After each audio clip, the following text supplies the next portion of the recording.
As blue dots in a red state, we live in an ever-hopeful world. There just has to be an element of magical thinking, otherwise it would become impossible to get people out to canvass on 100-degree summer afternoons, to get up at 6 o'clock in the morning so they can get to the State House by 8:30, to stand up against yet another dangerous piece of legislation, or to make phone calls over and over again to recalcitrant legislators. It's awfully easy to get down, to back off because it never makes a difference. I feel confident saying that I think most of us have had those throw-in-the-towel moments.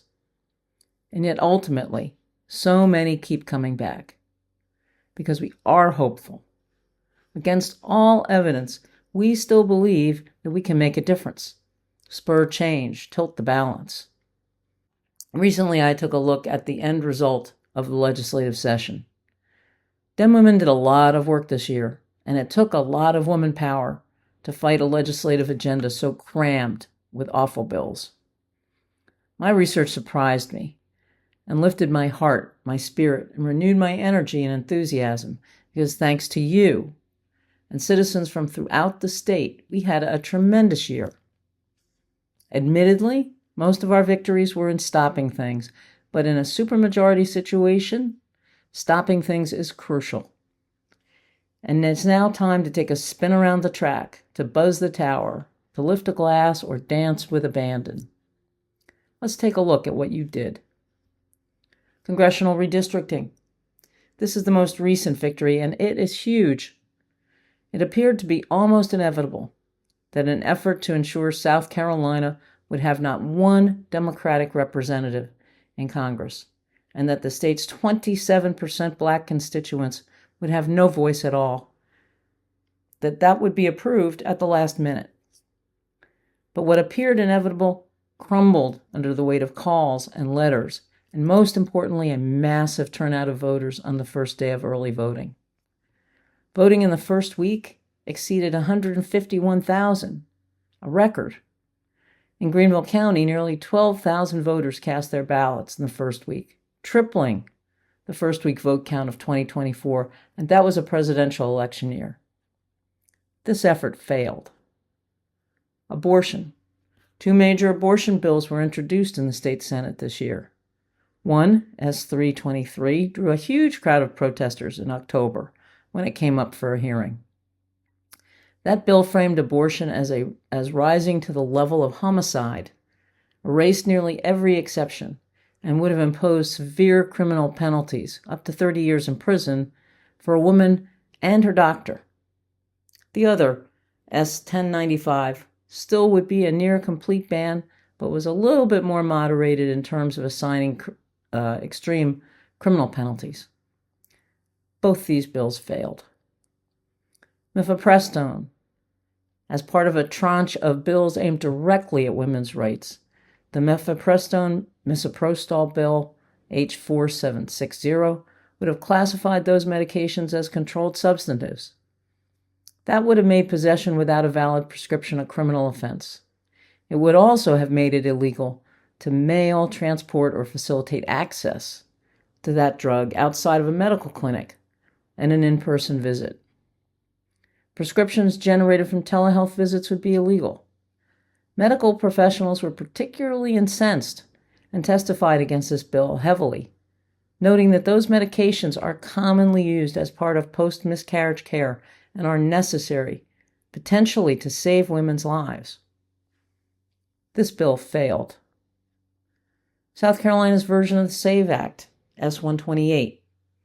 This was the state's companion bill to the federal SAVE Act, and it would have required documentary proof of U.S. citizenship in order to be registered to vote. That means voters would need to have a passport, birth certificate, or naturalization documents to register to vote. Many, many people do not have access to those. This bill failed. DEI. The legislature's efforts to ban diversity, equity, and inclusion, training, programs, statements for all state agencies, local governments, public universities, and K-12 school districts was carefully watched by President Trump. He demanded that the State House pass the most extreme version of the original legislation. Lots of letters, lots of phone calls, and testimony from Greenville to Hilton Head contributed to this bill's fate. This bill failed. Parental rights.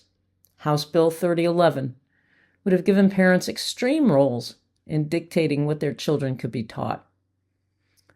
What they defined as fundamental rights let parents review curriculum, copy curriculum, get advance notice of any curriculum involving gender or sex, and the right to opt out of any lesson plan that they didn't agree with. The bill gave parents great latitude in removing their kids from classes, from presentations they consider harmful, from extracurricular activities, and more, based on their sex, morality, or religious beliefs. This bill failed. The Ten Commandments. Simple bill would have required that the Ten Commandments be displayed in every classroom. This bill failed. Don't get me wrong, lots of good bills also failed. Once again, we failed to pass a hate crime bill. This time it was just a proposal to study hate crimes in South Carolina. We continue to be one of only 4 states that has not implemented laws against hate crimes. Arkansas, Indiana, and Wyoming are the other 3. But this year, that failed.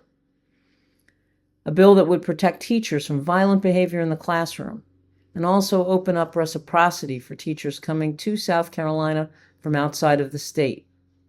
That was designed to help ease the teacher shortage here, which is quite serious. That bill also failed. And bad bills did pass. Legislators passed expansion of the Heritage Act, which was originally designed to protect Confederate monuments from being removed or replaced. This year's bill prohibits adding signage, including anything with digital access to additional information or informational plaques near monuments that would add broader historical context, i.e., facts, on some parts of our state's history.